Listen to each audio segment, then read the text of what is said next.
Okay. Rising Sun. Rising Sun is Rising Sun.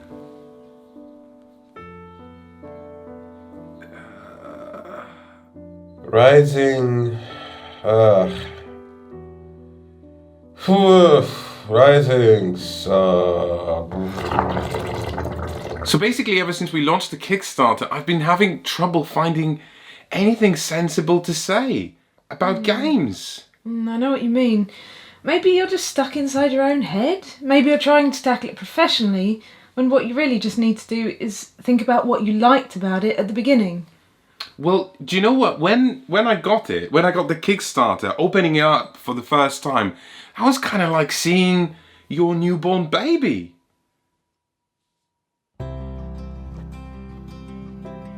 Hello, little baby, welcome to the world. Look, this is you. Oh, my little Kickstarter is so pretty. Oh, look at that shiny plastic. Oh, and what's that? That looks like a knife. Baby, put down that knife. No, put down that.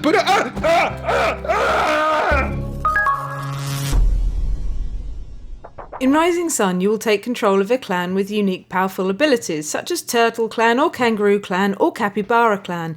And here's a video of all the clans in a rare moment of peace, because it all very quickly erupts into bloodshed. On a map, and let's face it, this isn't a map, it's a work of art, of mythological Japan, you will recruit Bushi, you will summon monsters, and you'll move them into positions where battles will erupt like a teenager's face with a bad case of acne. And if you're already losing yourself in all this metal, neoprene and plastic, don't, because you can't have it. Rising Sun, published by Serial Kickstarter, cool mini or not, raised over and I can't believe this is a real number, $4 million in its crowdfunding campaign. And most of this blinked out stuff you see, these are exclusive rewards to that campaign's backers, making their version better and prettier than yours. You can still very much buy the retail version, but it turns the miniatures into less miniatures, neoprene into board, metal into plastic, and plastic into cardboard. So why tease you with all this stuff? Well, bear with us. We think there is a good reason. But first, we have somewhat of a rocky relationship with games published by Simon. And yes, the abbreviated version of the publishing company's name is Simon, prompting this clip from last year. Cool mini or not? Oh, Seaman. Seaman? Great. Yeah, Seaman.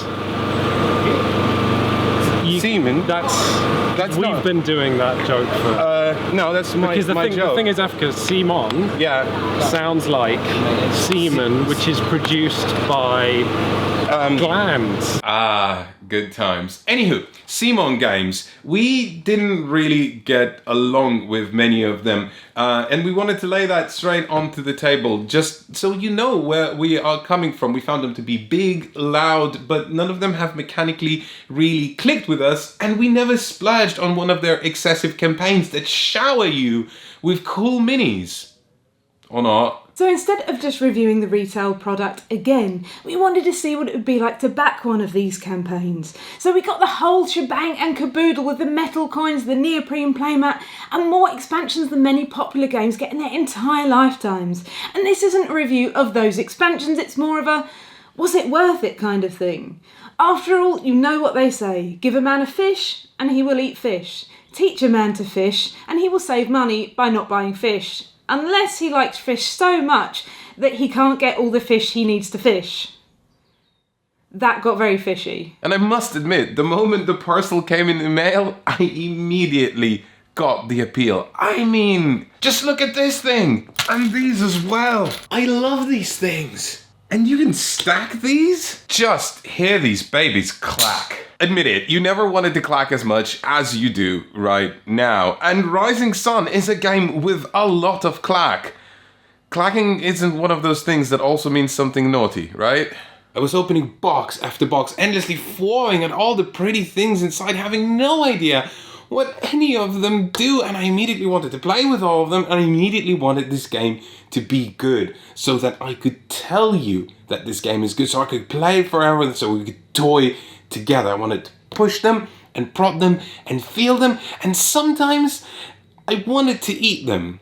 I still kind of want to eat them. People get really upset when we put board game pieces into a mouse. I shouldn't do it. Efka, you're gonna eat that mini, aren't you? I really want to. Look, anytime that you want to eat a mini, just remember the No Pun Included song. What? Hola Hola Bossa Nova by the Juanitos? No, not that one. The other No Pun Included song. What other No Pun Included song? Board games are good. Board games are good. Board games are good, but board games are not food. If you eat a meatball, it won't taste very good. 'Cause unless you are a woodlouse, board games are not food. Board games are not food. Alright. That one. Rising Sun is split into 3 rounds that are then each split into 3 distinct phases. The tea ceremony, where you declare alliances, the political phase that is then split into mandate turns and kami turns, and then the war phase. During the tea ceremony, you will try and tag team yourself into an alliance. Each member who agrees to be part of the alliance will yin-yang themselves together like the cosmic forces that you are, meaning that you are now best buds. But only in the way that wrestlers are best buds. You'll work together and agree on things until one of you smashes the other one over the back of the head with a metal chair. The tea ceremony can be quite awkward at the beginning of the game, where in-game relationships are yet to be established. And this is where Rising Sun surprises us with a really cool action selection mechanism. During mandate turns, the player whose turn it is will take the top 4 tiles from this stack and choose one of them to be the mandate for that turn, which means that's the action that everyone across the table is doing, not just you, but crucially, you will get to do it at the most opportune time for you. So if you are marching your troops or recruiting new ones, you get to be the last person to do it after you have evaluated what everyone else has done. But if you are training, which is basically acquiring new cards with powerful abilities, you get the first pick of the cherry pie. You can even have the cherry if you want, although I don't know why you would. Glacé cherries are horrible. But here's the best bit. You and whoever you are allied with will get an additional bonus, an extra little treat that no one else can get. And that treat depends on the mandate. So if you're recruiting, you get to recruit an extra unit. If you're marshalling, you get to pay a little bit of money and build an extra stronghold, which will then let you recruit more units. If you're purchasing a card, you get to purchase that card at a discount, and so on. If you've been fostering a good relationship with your ally, then you can ask them to do something that's beneficial for both of you in return for you doing the same. But equally, you can foster a relationship with someone who is not your ally, offering them coins or mutually beneficial borders, or even intimidating them. Even when you're not making a decision, you are still making a decision, because even if you don't choose the mandate, you still get to do the thing. It might not be exactly what you want to do at exactly the right time, but you try and make the best of it. Admittedly, there is something to be said about player psychology here. Exactly how much fun are you having doing things that other players have chosen for you whilst you're waiting impatiently for your turn to take centre stage? A wait that can be long and sporadic, particularly if there's 4 other people sitting around the table with you. As long as we're talking about cajoling others into doing what you want them to do, we found that Rising Sun, as a framework for a game, isn't really interested in incentivizing you to do any of it. I mean, sure, there are rules for it. The rulebook even encourages you to send secret text messages to each other, and players who engage in alliances and negotiation will certainly benefit from it. But there's barely a nudge in the mechanisms to say, hey, maybe you should make a deal right now and plonk this game on a table full of extroverted, loud and brash players, and it will bloom as they take matters into their own hands. But as soon as you add an introvert into the mix, or maybe someone who's not so much keen on sly negotiating, well, they will feel overwhelmed, squashed, and frankly, they probably won't have a good time. What Rising Sun is interested in is being clever and making you feel very clever. Let's say it's the start of the round, it's the tea ceremony, and you decided, you know what, I'm not going to pay anyone any coins or make them any promises. I'm not going to be in an alliance. And that's great, because now you get to play the very powerful Betray mandate without any consequences. Or let's say you're still not in an alliance and you saved yourself up 3 coins and now you're playing the Martial mandate. That's also great, because you're the only one who gets to build a stronghold out of it. Or let's say that everyone's recruiting troops, and instead of recruiting Bushi, you decided to recruit a Shinto and send them to pray to one of the kami. Great, now you are reaping benefits of that kami 3 times around, and no one else is. If you're sensing a theme of opportunism here, you are not far off. I hate to admit it, but if weddings and bar brawls are anything to go by, people love a good punch-up, and I suspect that's why this genre of games is so popular. It's like finally getting the chance to wallop a beer bottle into Kevin's stupid mug without having to clean up the glass, spend a night in a jail cell, and the realisation that you've just smashed your brother's face in. I don't really have a brother called Kevin, but he's just a fictitious representation. And as far as fictitious representations go, Kevin is an arse, and it's nice to have a consequence-free chance to introduce him to your id. Combat in Rising Sun doesn't just emulate those feelings, it straight up makes you feel uncomfortable. Instead of fighting with dice or whatever, you're going to be fighting with coins, like some sort of weird Japanese feudal investment bankers. Each combat phase is essentially a bidding match, and you're going to be bidding on 4 different things. Secretly select your bids, however many coins you are bidding on each of them, and reveal them to your opponent simultaneously. And then when you do, well, whoever bid the highest on each ability will get to execute it. You could bid for seppuku, which makes all of your troops kill themselves. Stop. Some of you who have been following me on social media, or perhaps frequent the board game subreddit, might have noticed that I have made some very disparaging remarks towards the way this game depicts seppuku. Remarks that have received some mixed responses. Whilst my opinion still very much stands, we simply do not have more time in this video to devote to this particular subject, a video that is already longer than most of our reviews, and this is a very complicated issue that would take a lot of time to dissect. But if you do want to discuss it further, we're doing a live stream Q&A on Wednesday, and we can address this particular issue if you're there, if you pop in and if you want to ask questions. But we do ask that in that live stream and in the comments down below of this video, please be respectful to us and to other viewers.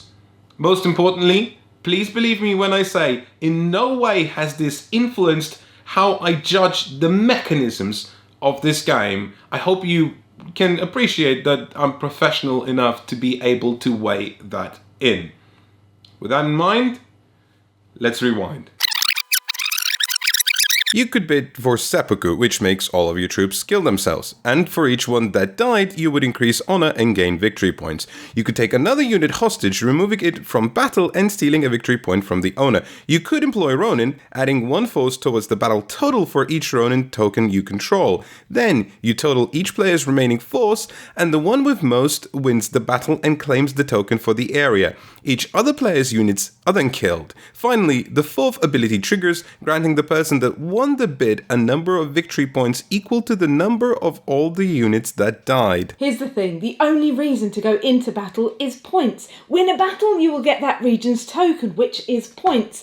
Kill all your troops via seppuku, and you will get some points. Win a bid for the Imperial Poets in a massive 5-way battle, and you will be crowned the Japanese William Blake, which is a lot of points. And what's funny is you could end up winning a big battle, getting the token for that region, and then realising the measly 2 points you got is hardly worth it considering all the money that you spent hiring Ronin, when the other player has bid on committing seppuku, Imperial Poets, and with the help of some virtue cards has scored 8 points. And what's worse is all that money that you bid will go to them because you won the battle. Yeah, that's right, that jerk that has scored more than twice the amount of points that you have will also be getting all the money you bid. Each round will start by randomly determining the regions in which the battles will happen, which will map out your orchestra of carnage.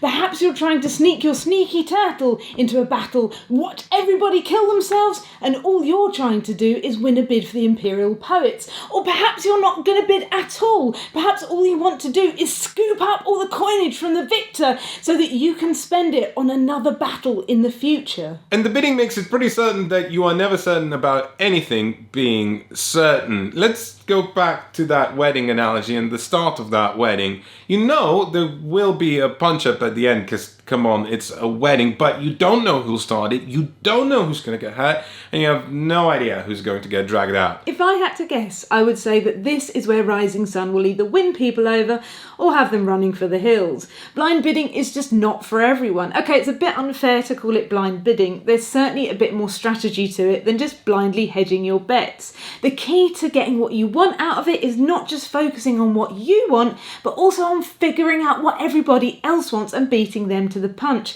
Even sometimes bidding on something you can't use just to deprive them of it. But it's incredibly infuriating to continuously draw the short straw, call the wrong shots, and watch everybody getting exactly what they want out of it. Everybody except you. But this is sadly not where our problems with Rising Sun end. I am absolutely in love with all of this plastic that you can find in the game, from this tree that grows facsimiles of that little girls from the Rings heads, or this evil spider parasol lady that's a spider but she has it's awesome. And then this dragon that's big enough to engulf a volleyball. It's all really amazing, but it visually tells a story without you even having to play the game. You kind of get what it's all about. But on top of that, when you play the game, when you find out what these things do, that story is reinforced. This tree creates more bushy, and then you're like, how does it do? Oh my god, does it just grow them? And this parasol spider lady, just how evil is she? And this big dragon that's hugging a volleyball, what does it do? It has 5 force. That's like 5 bushy together. Does that make it a mega Power Ranger? But then a very sad thing happens when you realize that behind all of this facade of plastic, all that's really important is just cardboard. Let me explain. Did you ever get into Magic the Gathering, and did you ever discover those big, dumb, legendary creatures and think to yourself, oh my god, if I ever get to 8 mana, I can cast this Platinum Empyrean and it says my life total can't change, so I'll never lose. So, take this big dragon. It has 5 force. That's a lot. It goes into battle. Someone else bids on take hostage and takes that dragon hostage, and now it looks very dumb. That won't always be the case. Sometimes you'll have the coins to back it up, but you get my drift. It's a glass rhino masquerading as a rhino, and that's not necessarily a problem. Figuring out what's good and what's not is part of any game, but Rising Sun in this regard is a bit special, and here's 2 things that set it apart. We plonked $200 on this plastic, and the plastic is the big feature. It's the standout. We got our Barbie, but then we looked under the skirt, and it turns out there's nothing there. Imagine taking the time to painstakingly paint this dragon and make him the visual centrepiece of this game. But then your friends play it once and realise that he's not actually very good. He kind of just sits there.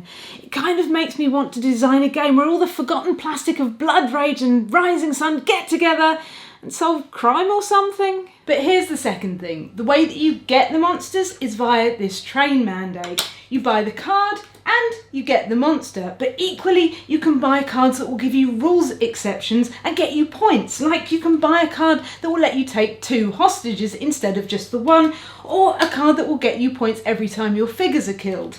Some of these strategies are very potent and some of these monsters are very potent. So much so that in your first couple of games of Rising Sun they will be dominated by someone who spots that potency. Let's say in round 3 you buy the Oni of Spite, which unlike the dragon can change the whole tenor of the game. Every time it moves into a region, it will leech 2 points off each player in that region whose honour value is lower than yours.